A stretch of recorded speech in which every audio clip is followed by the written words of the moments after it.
नमस्कार दोस्तों, चलिए लेकर के आ गए हैं रेलवे ग्रुप डी के लिए दोस्तों ये फिजिक्स।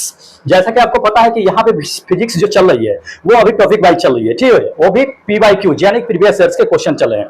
2014 से लेकर के 2024 तक के जितने भी क्वेश्चन पूछे गए हैं टॉपिक वाइज, सबको यहाँ पे क्या किया जा रहा है कि डिस्कशन कराया जा रहा है, ठीक है। तो आज जो आपका टॉपिक देखने के लिए मिलेगा दोस्त, वो वेग और चाल यानी वेलोसिटी एंड स्पीड। तो वेलोसिटी एंड स्पीड में जितने भी क्वेश्चन पूछे गए हैं अभी तक के, सबको एक एक करके क्या करेंगे कि डिस्कस करेंगे, ठीक है। तो दोस्त जो लोग नए होंगे चैनल को जरूर सब्सक्राइब कर लीजिएगा, बेल आइकन को जरूर ऑन कर लीजिएगा। और आपको बता देते हैं कि अगर मान लीजिए कि अगर पीडीएफ लेकर के आपको पढ़ना है ये सभी का, तो आप पीडीएफ लेकर के भी पढ़ सकते हैं। टेलीग्राम पे इसका पीडीएफ सेंड कर दिया जाएगा, तो टेलीग्राम पे जा करके ज्वाइन हो जाइएगा, वहीं पे आपको सारा पीडीएफ सेंड कर दिया जाएगा, ठीक है। चलिए फिलहाल क्या कर लेते हैं कि देख लेते हैं पीवाईक्यू जितने भी क्वेश्चन लेकर के आए हैं इन सब से उसको एक एक करके डिस्कस कर लेते हैं, ठीक है। ज्यादा दिन नहीं गया है, अभी 25वें डे है, ठीक है। 24 दिन जो हमने क्या किया है कि फिजिक्स से पढ़ा दिया है, जिससे बहुत सारे टॉपिक जो है कवर कर लिया, लेकिन अभी बहुत सारे टॉपिक बचे हुए हैं, अभी इतना जल्दी खत्म हुई नहीं है, ठीक है। तो चलिए ज्यादा देरी नहीं करते हैं, जितने भी क्वेश्चंस आज हम लेकर के आए हैं उसको हम डिस्कस करते हैं, ठीक है। बने रहिएगा अंत तक के, क्योंकि जितने भी क्वेश्चंस होंगे वो सब के सब एक चीज जान लीजिए कि आपको एग्जाम में काफी मदद करेंगे, ठीक है। इसलिए बिल्कुल मिस मत कीजिएगा, वीडियो को शुरू से अंत तक वॉच कर लीजिएगा। चलिए दिखाते हैं आपको, देख लीजिए ये आपका टॉपिक आज जो देखने के लिए मिलेगा दोस्त। तो आज जो आपका टॉपिक है इसमें आपको हम बता देते हैं कि एक तो दूरी और विस्थापन भी आप इसमें पढ़ लेंगे पहले कि दूरी और विस्थापन क्या है क्या नहीं, उसके बारे में जो क्वेश्चन पूछे गए, क्योंकि छोटा सा है टॉपिक है तो इसको आज ही खत्म कर सकते हैं आप, ठीक है। और ये चाल और वेग भी एक छोटा सा ही टॉपिक है, तो इसे ही आज क्या कर सकते हैं कि खत्म कर सकते हैं। तो सबसे पहले हम क्या करते हैं कि दूरी और विस्थापन यानी कि दूरी और विस्थापन को देख लेते हैं, फिर उसके बाद क्या करेंगे कि हम चाल और वेग को देखेंगे। न्यूमेरिकल भी है इसमें, शॉर्ट ट्रिक में न्यूमेरिकल भी बताएंगे अगर शॉर्ट ट्रिक वाली होगी तो, और बाकी देख लेंगे कि जितने भी क्वेश्चन है उसको देख, ठीक है।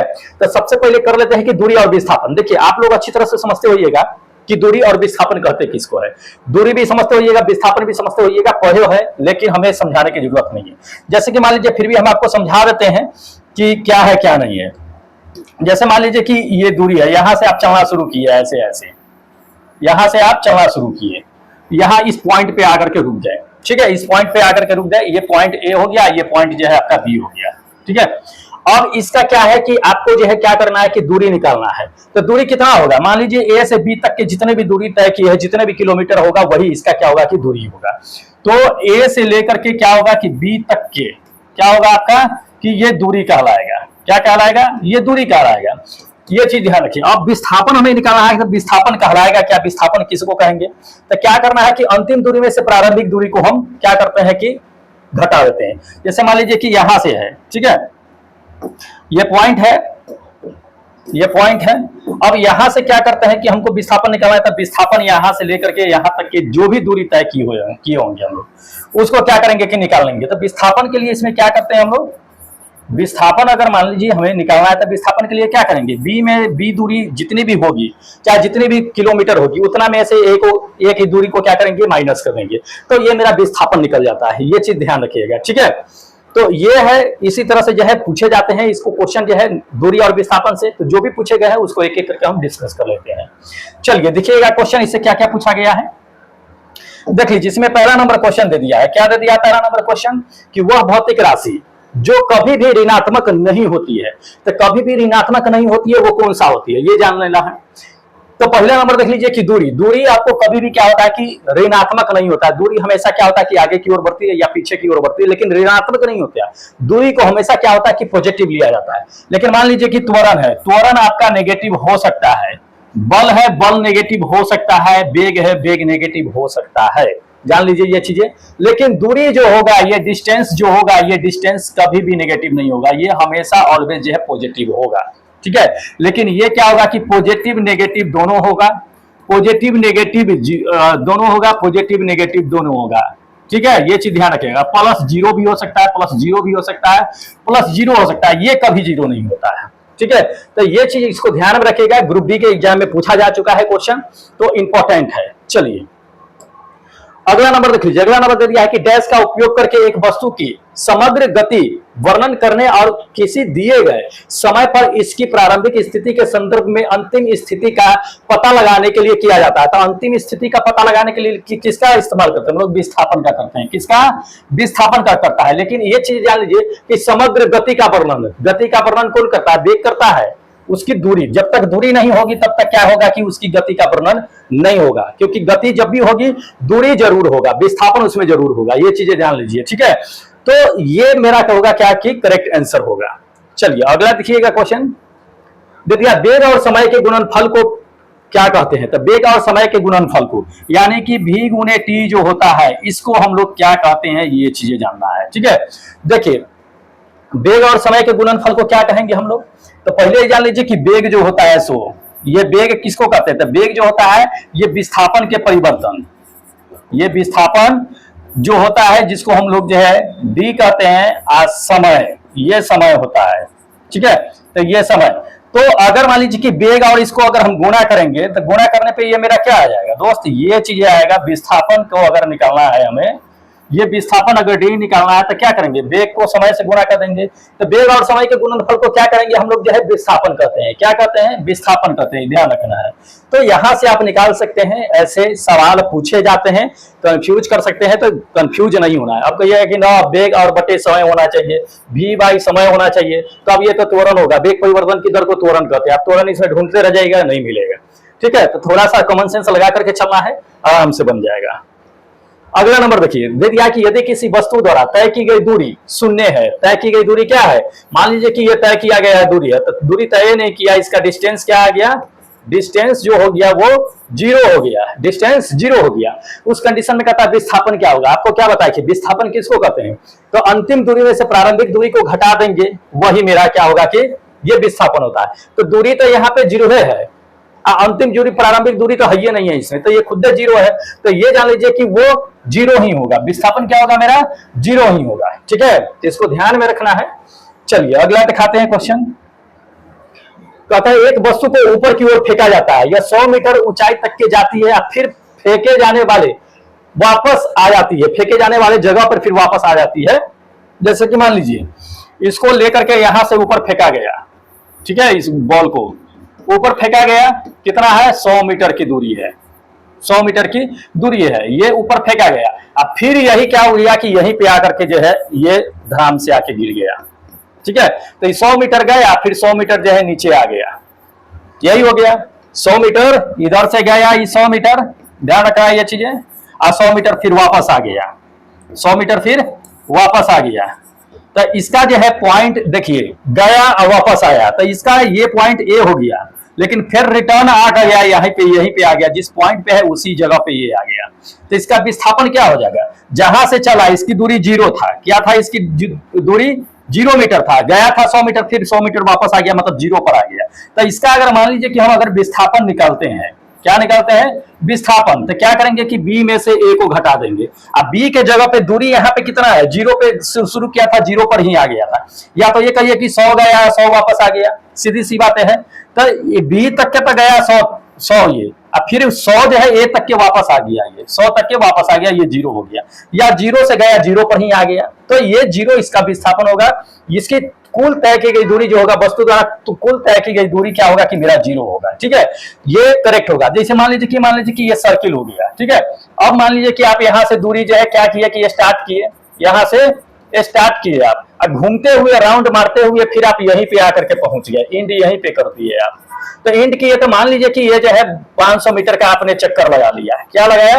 500 मीटर का यहां से चक्कर लगाया, फिर यहां जीरो पर ही आकर के पहुंच गया। तो ये 500 से शुरू किए थे, आप आकर के जीरो पे पहुंच गए। इस कंडीशन में आपका विस्थापन क्या हो जाएगा? इस कंडीशन में दोस्त आपका विस्थापन जीरो होगा। जहां से चलिएगा वहीं पे वापस आ जाइएगा, तो ये विस्थापन आपका क्या होगा कि जीरो होगा। इसको ध्यान में रखना है। जैसे सूर्य हो गया, सूर्य चारों ओर चक्कर लगाती है, फिर उसी स्थान पे आ जाती है, तो उसका विस्थापन डिस्प्लेसमेंट क्या होगा? जीरो हो जाएगा, ठीक है। तो ये है, इसको ध्यान में रखना है। अब चलिए, ये था, ये चीजें था, तो इसको ध्यान में रखना है। देखिए अब ये चीजें विस्थापन था, दूरी था, तो इससे ज्यादा क्वेश्चन नहीं पूछा जाता है। अब चाल और हम जाते हैं किसमें? वेग में आते हैं। तो चाल और वेग के बारे में समझ लीजिए थोड़ा सा, क्या है कि इससे भी क्वेश्चन जो है न्यूमेरिकल के रूप में भी पूछे जाते हैं। ये चाल है, तो चाल समझ लीजिए और वेग समझ लीजिए। चाल क्या होता है कि किसी भी दिशा में चल सकता है, ये ध्यान रखना है, ये किसी भी डायरेक्शन में चल सकता है, किसी भी दिशा में ये चाल हो सकता है, इसकी कोई निश्चित दूरी नहीं होती है, निश्चित दिशा नहीं होता है। दूसरी ये चीजें जान लीजिए कि चाल जो होता है, ये चाल बराबर क्या होता है, दूरी बटे समय होता है। क्या होता है, दूरी बटे समय होता है, चाल बराबर जो होता है सो। तीसरी ये चीज जान लीजिए कि इसका कोई भी दिशा निश्चित नहीं होता है, तो उस कंडीशन में क्या होता है कि यह एक अदिश राशि होती है। क्या होता है, ये एक अदिश राशि होती है, तो इसको समझ लेना है, ये एक अदिश राशि होती है। उसी तरह से अगर हम वेलोसिटी में आ जाते हैं, इसमें आ जाते हैं, वेग में आ जाते हैं, तो वेग के कंडीशन में आपको बताते हैं कि यह एक निश्चित दूरी में तय करती है दूरी, ये इसकी निश्चित दूरी होती है, ठीक है। तो ये निश्चित दिशा में दूरी तय करती है, ये निश्चित दिशा में क्या करती है कि दूरी को तय करती है। दूसरी चीजें, ये चीजें जान लीजिए कि ये जो वेग होता है, वेग किसको कहते हैं, तो ये क्या होता है कि डिस्प्लेसमेंट जो होता है, तो यानी विस्थापन में जो परिवर्तन होता है उसको वेग कहते हैं। वैसे दूरी बटे समय आप जो है चाल को कहते हैं, लेकिन इसमें वैसा नहीं होता है, इसमें वेग होता है। वेग जो होता है ये जान लीजिए विस्थापन पे डिपेंड करता है ये, तो विस्थापन में जो परिवर्तन होता है तो उसी को हम लोग क्या कहते हैं कि इसमें वेग कहते हैं। ये चीज जान लीजिए, इसी को हम लोग जो है d/dt भी लिखते हैं, तो डिस्टेंस मत समझ लीजिएगा, ये डिस्प्लेसमेंट होता है, और ये जो होता है आपका ये d/t होता है, तो ये डिस्टेंस होता है, तो डिस्टेंस बाई जो है यहाँ पे टाइम होता है। और ये चीज जान लीजिए कि ये जो होता है एक सदिश राशि होता है, ये सदिश राशि होता है। सदिश राशि इसलिए होता है क्योंकि ये इसकी एक निश्चित दिशा होती है, एक निश्चित दिशा में क्या करता है कि ये दूरी तय करता है, ठीक है। तो ये चीजें है, इसको ध्यान में रखिएगा क्योंकि ये पूछे जाते हैं। चलिए आपको अगला दिखाते हैं, इससे रिलेटेड क्वेश्चन जो पूछे गए हैं। दे दिया है कि एक पर्यवेक्षक के सापेक्ष समय के साथ किसी वस्तु की स्थिति लगातार अगर बदलती रहती है तो वो क्या होगा। तो मान लीजिए किसी वस्तु की स्थिति जो है अगर लगातार समय के साथ अगर बदल रही है तो वो क्या होगा, क्या वो जो है उसका वेग जो है शून्य होगा, ऐसा नहीं होगा। क्या मतलब कहा जा सकता है कि वह जो है गतिशील होगा, तो ये हो सकता है कि वह समय के साथ अगर किसी भी चीज की स्थिति बदल रही है तो वो गतिशील होगा, ठीक है। क्या होगा कि वो गतिशील है, साइकिल पर बैठे हुए जा रहे हैं, आपके समय के साथ जो है क्या हो रही है कि स्थिति पोजीशन जो है आपकी चेंज हो रही है, तो आप गति में है, ठीक है, तो वो गतिशील हो सकता है, ठीक है। तो ये आपका क्या होगा कि करेक्ट आंसर होगा। नेक्स्ट देख लीजिएगा, कहता है एक चालक जो है समान गति से अपनी कार को चलाता है और 60 सेकंड में 288 मीटर की दूरी तय करता है। इसकी गति निकालना है। गति निकालना है तो आराम से निकाल सकते हैं, स्पीड निकाल सकते हैं। तो स्पीड निकालने के लिए क्या बताती है कि डिस्टेंस बाई टाइम। तो ये डिस्टेंस बाई क्या कर सकते हैं कि टाइम निकाल सकते हैं। तो हमें डिस्टेंस मतलब कि दूरी क्या दे दिया है कि 288 मीटर दे दिया है, इसको चेंज नहीं करना है। समय भी दे दिया है 60 सेकेंड दे दिया है, तो बहुत अच्छा है। यहां से आप क्या कर सकते हैं कि कैलकुलेट कर सकते हैं। तो ये 288 अब बटे यहाँ 6 गुणे 10 कर सकते हैं। अब यहाँ 6 से अगर डिवाइड कीजिएगा तो कितना, 6 तक 24 हो गया और 4 6 8 48 हो गया, बटे में 10। अब एक अंक बाद दशमलव दे दीजिए, 4.8 जो है आपका क्या हो जाएगा कि मीटर प्रति सेकेंड आंसर करेक्ट हो जाएगा। तो 4.8 मीटर प्रति सेकेंड, ये फर्स्ट नंबर आंसर क्या है कि बिल्कुल करेक्ट आंसर है, ठीक है।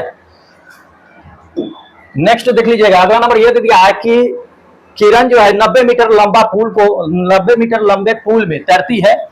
एक छोर से क्या करती है कि दूसरे छोर तक के जाती है, फिर वहां से वापस आती है, फिर उसी पथ में तैर करके वह 2 बार में जो है 360 मीटर की दूरी तय करती है। तो कहता है किरण के द्वारा औसत वेग ज्ञात करना है कि औसत वेलोसिटी, एवरेज वेलोसिटी जो होगा वो क्या होगा। तो 90 मीटर के पुल है, जैसे कि मान लीजिए आपको बता देते हैं कि ये मान लीजिए कि 90 मीटर का पुल है, ये 90 मीटर का पुल है। अब इसमें क्या किया जा रहा है कि एक बार तैरना है, इसमें एक बार गई इस तरह से अब फिर वापस आ गई, ये तैर करके वापस आई। तो एक बार गई तो 90 मीटर और दूसरा बार फिर 90 मीटर, ऐसा 2 बार करती है। तो एक बार ये हुआ और एक बार ये होगा, ये फिर गई और फिर वापस आ गई। तो ये 90 मीटर और ये जो हो गया फिर 90 मीटर। अगर देखा जाए तो इधर जो है इसका विस्थापन अगर देख लिया जाए आपको, तो विस्थापन इसका क्या हो जाएगा, विस्थापन जो होगा इसका टोटल मतलब जाने का दूरी अगर देख लिया जाए तो 90 कितना हो जाएगा, 90 या 90 हो जाएगा। आप घटा दीजिए उसको जो है अंतिम दूरी में से, ये प्रारंभिक दूरी जो सीधा गई तो 90 गई या 90 फिर गई हम मान लेते हैं। अब वापस जो आई उसको कर लीजिए, तो वापस 90 फिर आई या 90 आई, ये चीजें आई। तो 90 180 हो गया, माइनस 180 हो गया। टोटल अगर देख लिया जाए तो दूरी कितना हो गया, 0 मीटर हो गया। 0 मीटर विस्थापन इसका जो आ गया। तब 0 मीटर विस्थापन आ गया, तब वेग कहता है निकालने के लिए, क्या कहता है, वेग, यानी कि वेलोसिटी निकालना है इसका। तो वेलोसिटी आपको बता दिए हैं कि डिस्प्लेसमेंट जो होता है, क्या होता है, डिस्प्लेसमेंट जो होता है समय के साथ, उसी को हम लोग क्या कहते हैं कि वेग कहते हैं। डिस्प्लेसमेंट तो मेरा 0 हो गया, अब बटे समय हो गया, समय को यहाँ 0 कर दिए, 0 मीटर प्रति सेकेंड आपका क्या होगा कि करेक्ट आंसर आ जाएगा। तो ये है फर्स्ट नंबर आंसर, क्या होगा कि बिल्कुल करेक्ट होगा कि 0 मीटर प्रति सेकेंड उसकी वेलोसिटी होगी, ठीक है, क्योंकि डिस्प्लेसमेंट ही उसका 0 आया। हाँ, अब इसमें ये चीज कहता है कि चाल निकालना है, उसकी चाल कितनी होती। अगर चाल कहा जाता तो कुल दूरी, औसत चाल, तो औसत कुल दूरी या समय हम इसमें क्या करते कि निकाल सकते थे, लेकिन समय भी इसमें दिया नहीं है, समय दिया ही नहीं है इसमें, तो हम क्या निकालेंगे इसमें, ठीक है। चलिए अगला देखिए, दे दिया है कि किसी वस्तु का त्वरण इसके डैश प्रति इकाई के समय में हुए परिवर्तन की दर होती है। तो वेग हम किसको कहते हैं, त्वरण किसको कहते हैं, आपको पता ही होगा कि त्वरण किसको कहते हैं। त्वरण वेग में परिवर्तन की दर को हम लोग क्या कहते हैं कि त्वरण कहते हैं। वेग परिवर्तन मतलब वेग जो है समय के साथ अगर परिवर्तन हो रही है तो उसको हम लोग क्या कहते हैं कि परिवर्तन, ये त्वरण कहते हैं। तो ये A बराबर V/T होता है, ये चीजें ध्यान लीजिएगा।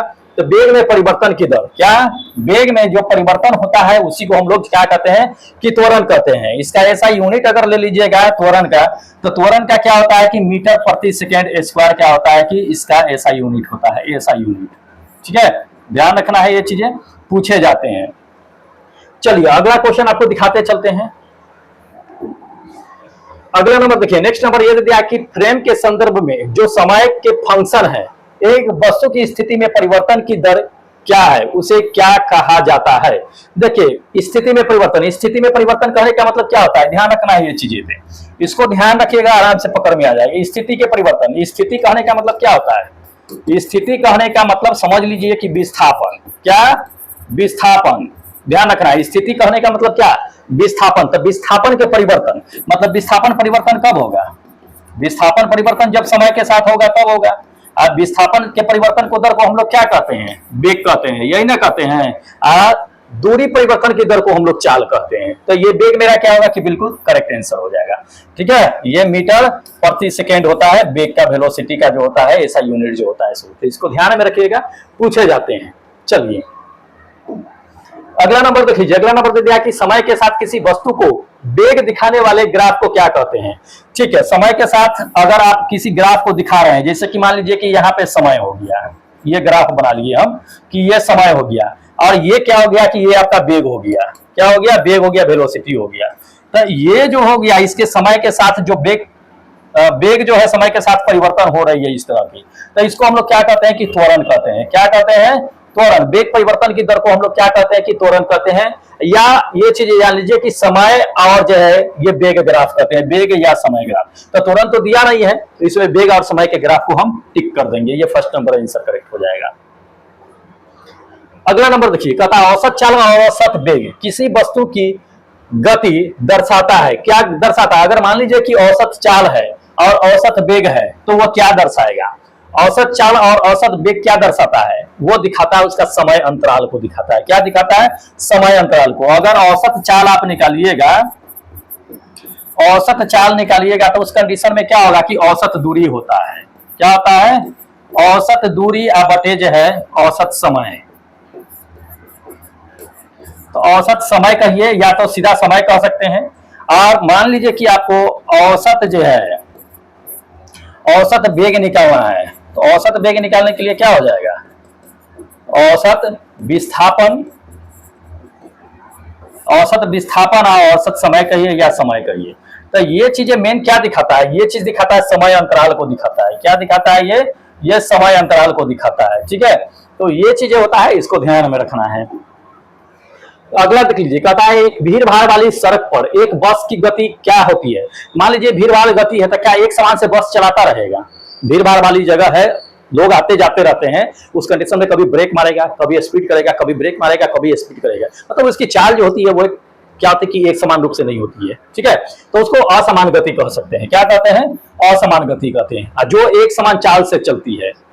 जो एक समान चाल से समय दूरी उसका जो फिक्स रहता है, चलो ठीक है लगा दिए 90 मीटर किलोमीटर प्रति घंटा के स्पीड से हम चलते रहो आंख बंद करके, तो वो क्या होता है कि समान समान गति होता है। रेखीय गति सीधा एक ही रेखा में चलता रहता है, आंख बंद कर लीजिए सीधा जाते रहिए, आपको हैंडल उंडल मुड़ने की जरूरत नहीं है, उस कंडीशन में रेखीय गति होती है। वृत्तीय गति जो गोल गोल घूमता है उसको वृत्तीय गति कहते हैं। ठीक है, चलिए अगला देख लीजिए, चाल दूरी और समय के बीच जो है संबंध बताना है।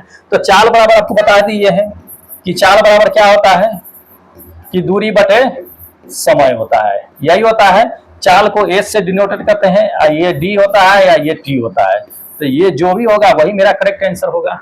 एस बराबर डी बाई टी, ये हो गया सेकेंड नंबर आपका आंसर। ठीक है, ध्यान रखना है। चलिए अगला नंबर देख लीजिए, कहता है तत्कालीन वेग औसत वेग तब बराबर होती है जब क्या होगा। देखिए तत्कालीन वेग कहने का मतलब कि अभी जो चल रही है सो, और उसके बाद जो है उसकी औसत वेग निकाला जाता है, तो वो तब बराबर होगी, कब बराबर होगी। तो ये दोनों में वेग में परिवर्तन कब होता है, वेग हमारा कब परिवर्तन होगा, वेग परिवर्तन कब होगा, जब मान लीजिए कि त्वरण में परिवर्तन होगा। क्या, त्वरण में परिवर्तन। तो त्वरण में जब परिवर्तन होगा तब वेग में परिवर्तन होगा, ये चीजें ध्यान रखना है। और तत्कालीन वेग औसत वेग तब बराबर होगा जब त्वरण दोनों में परिवर्तन नहीं होना चाहिए। दोनों में त्वरण क्या होना चाहिए, परिवर्तन नहीं होना चाहिए, मतलब त्वरण को हटा ही दो, त्वरण को हटा दो, त्वरण में जीरो कर दो, तब उस कंडीशन में वेग परिवर्तन, ये दोनों का औसत वेग, तब औसत वेग और तत्कालीन वेग जो है इक्वल हो सकता है। ठीक है, चलिए अगला नंबर देख लीजिए, कहता है विस्थापन में परिवर्तन की दर को क्या कहते हैं। विस्थापन में परिवर्तन की दर को क्या कहते हैं, आपको पहले ही बता दिए थे कि विस्थापन में परिवर्तन की दर, ये विस्थापन हो गया, आई परिवर्तन की दर हो गया। दर मतलब कि समय होता है, ध्यान रखना है। इसको हम लोग क्या कहते हैं, इसको हम लोग वेग कहते हैं। क्या कहते हैं, वेग कहते हैं, ध्यान रखना है ये चीजें। ठीक है, इसको वेग कहते हैं। वही रहता कि दूरी बटे समय, तब उसे हम लोग क्या कहते हैं, चाल। ठीक है, तो इसको ध्यान में रखना है, हमें क्या कहेंगे, इसे वेग कहेंगे। कई बार पूछ दिया है एलपीएन टेक्नीशियन के एग्जाम में, और जो है ग्रुप डी के एग्जाम में 2 बार जो है ये क्वेश्चन पूछ दिया है। तो बहुत लोग गति मार करके आ गए हैं, मतलब कि चाल मार करके आ गए हैं, जो गलत है। ठीक है, चाल नहीं होगा, विस्थापन में परिवर्तन की दर को वेग कहते हैं। चलिए अगला दे दिया कि यदि कोई वस्तु समान समय अंतराल में असमान दूरी तय करती, मतलब समान समय फिक्स है, लेकिन उसकी दूरी जो होती है वो ध्यान लीजिए कि दूरी जो है असमान दूरी तय करती है, तो उसे क्या कहा जाता है। मान लीजिए कि जैसे कि यहां से चलना शुरू किया, यहां पे वो स्टॉप है, यहां पे स्टॉप है। ठीक है, अब इसको जो है क्या है कि मान लीजिए यहां पे स्टॉप है, इस कंडीशन की अगर बातें करते हैं, यहां से स्टार्ट किया, इसने स्टार्ट किया, यहां तक पहुंचने में इसको मान लीजिए कि 1 आवर का समय लगता है, 1 घंटा का। दूरी मान लेते हैं ये 500 मीटर है, 5 मीटर का है मान लेते हैं, 50 किलोमीटर मान लीजिए, सपोज डेट ये भी मान लेते हैं कि 50 किलोमीटर है, और ये भी मान लेते हैं 50 किलोमीटर है। ठीक है, ये भी मान लेते हैं 50। 1 घंटा यहाँ पे लगा, फिर यहाँ पे आया, यहां से स्टॉप हुआ, यहां से स्टॉप होने के बाद जो है ये क्या किया कि यहाँ पे आया, इसको अब यहां से यहां से इसको दूरी तय करने में 1 घंटा लगा, फिर यहां से स्टार्ट किया, या ये 1 पॉइंट जो है 1.5 घंटा में ये क्या किया कि यहां आकर के पहुंचा, लेकिन दूरी 50 किलोमीटर तय किया। फिर अगला जो है कवर जाकर के कर लिया, ये मान लो कि ये जो है क्या किया 0.5 आवर में ही यहाँ पे आकर के पहुंच गया। असमान समय में समान दूरी तय कर रहा है, तो असमान दूरी तय करता है चाहे समान समय में दूरी तय करता है, तो वो चीजें जान लीजिए कि उसकी असमान गति होगी। इसी कंडीशन में आप हो सकता है मान सकते हैं कि यहां से स्टार्ट करता है, ये स्टॉप हो गया, ये स्टॉप हो गया, ये स्टॉप हो गया। उस कंडीशन में मान लेते हैं कि ये एगो 50 किलोमीटर की दूरी है, एगो 60 किलोमीटर की दूरी है, एगो 70 किलोमीटर की दूरी है। अब ये मान लेते हैं सपोज दैट कि ये जो है मान लीजिए कि ये 1 घंटा में जो है इसको दूरी तय कर लिया, ये भी 1 घंटा में दूरी तय कर लिया, ये भी 1 घंटा में दूरी तय कर लिया। स्पीड उसकी अलग होगी, दूरी असमान है और समान समय है, तो समान समय में असमान दूरी तय कर रही है, फिर भी असमान गति होगी। या जान लीजिए कि समान दूरी है, असमान समय में अगर तय कर रही है दूरी, फिर भी यह क्या है कि असमान गति है, ध्यान रखना है। तो ये चीजें है, इसको ध्यान में रखिएगा, दोनों तरह से क्वेश्चन आपको पूछे जाते हैं। चलिए अगला दिखाते हैं क्वेश्चन। दे दिया किसी निर्दिष्ट दिशा में, निर्दिष्ट दिशा कहने का मतलब क्या होता है? एक निश्चित दिशा। क्या? एक निश्चित दिशा। एक निश्चित दिशा की किसी वस्तु की गति क्या कहलाती है? तो किसी निश्चित दिशा में अगर वस्तु गति कर रही है, क्या? निश्चित दिशा में अगर कोई वस्तु गति कर रही है तो वो निश्चित दिशा में क्या होता है? चाल होता है या वेग होता है? तो वेग जो होता है वो निश्चित दिशा में होता है, जान लीजिए। चाल का कोई निश्चित दिशा नहीं होता है, इसको ध्यान में रखिएगा। तो इसकी गति जो होगी ये एक वेग होता है। क्या होगा? वेग होगा। ध्यान रखना है, ये चीजें पूछे जाते हैं।